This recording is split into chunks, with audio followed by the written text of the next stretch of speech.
Épisode 22, Siffin, l'étau et l'arbitrage.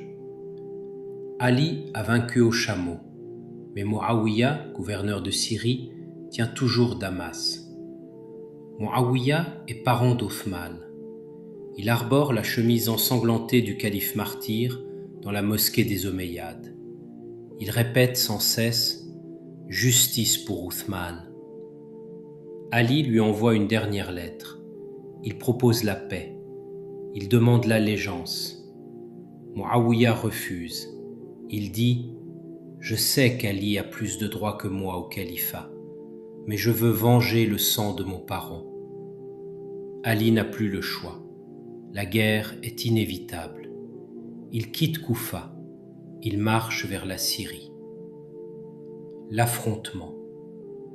Les deux armées se rencontrent en juillet 657 à Siffin sur les rives de l'Euphrate. Ali commande près de 100 000 hommes. Muawiyah en aligne 120 000. Pendant des semaines, ce sont des escarmouches, des trêves, des négociations. Puis le combat général éclate. Ali a l'avantage. Ses hommes repoussent les Syriens. La victoire est proche. C'est alors que Muawiyah et Amr ibn al-As, le fin stratège kouraïchite, ont une idée. Ils ordonnent à leurs soldats de planter des feuillets du Coran au bout de leurs lances. Ils crient « Le livre d'Allah, qu'il juge entre nous !» Ali est piégé. S'il continue le combat, il donne l'impression de fouler le livre sacré. S'il arrête, il laisse Muawiyah en place. Parmi ses propres soldats, des hommes considérés comme pieux le pressent. Accepte l'arbitrage au commandeur. Ils insistent. Ali cède, à contre-cœur. La mort d'Ammar ibn Yassir. Pendant la bataille, un événement majeur se produit. Ammar ibn Yassir, un très ancien compagnon, tombe au combat. Il a près de 90 ans. Il se bat dans les rangs d'Ali.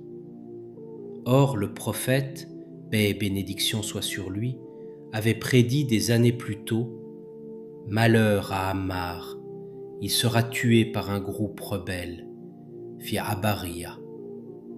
Cette prédiction était connue de tous. Quand Ammar meurt, sous les coups d'un soldat du camp syrien, la nouvelle se répand. Ali pleure sur son corps.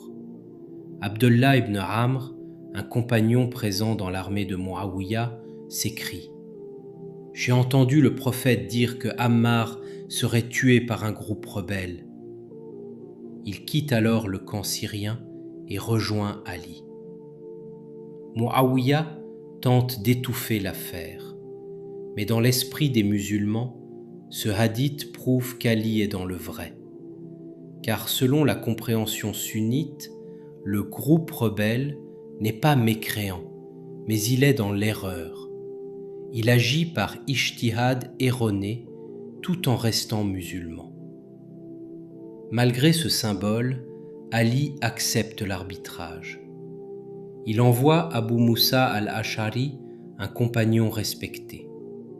Muawiyah envoie Amr ibn al-As.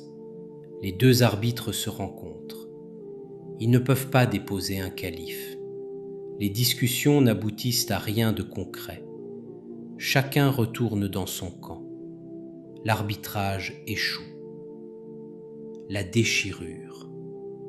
Cette issue indécise provoque un schisme. Les soldats considérés comme les plus pieux du camp d'Ali, ceux-là même qui l'avaient poussé à accepter l'arbitrage, se retournent contre lui. Ils crient « Pas de jugement, sinon celui d'Allah ». Ils rejettent l'arbitrage humain. Leur vrai visage apparaît. Leur piété est superficielle. Ce sont des extrémistes. Ils se retirent dans un village. On les appelle les Kharijites, ceux qui sont sortis. Le premier grand schisme de l'islam est né. Ali rentre à Koufa. Son autorité est ébranlée. Ses troupes sont divisées. Mais un nouveau danger l'attend. Un danger qui vient des Kharijites, les extrémistes.